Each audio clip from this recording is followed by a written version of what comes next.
దారి చూస్తాడేమో దయగల్ల దేవుడు ముల్లోకనాథుడు కంట చూస్తాడేమో తీరునే పిల్ల మన బాధలు తెచ్చుకుందామే ఆ రోజులు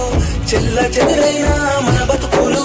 చేరదీస్తాడేమో ఆ దేవుడు నిన్ను కష్టపెట్టకుండా చూసుకుంటానన్న మాట తప్పినానే రైతు అన్నవాడు రాజుగారే రాజు అన్నవాడి తెలివి లేదే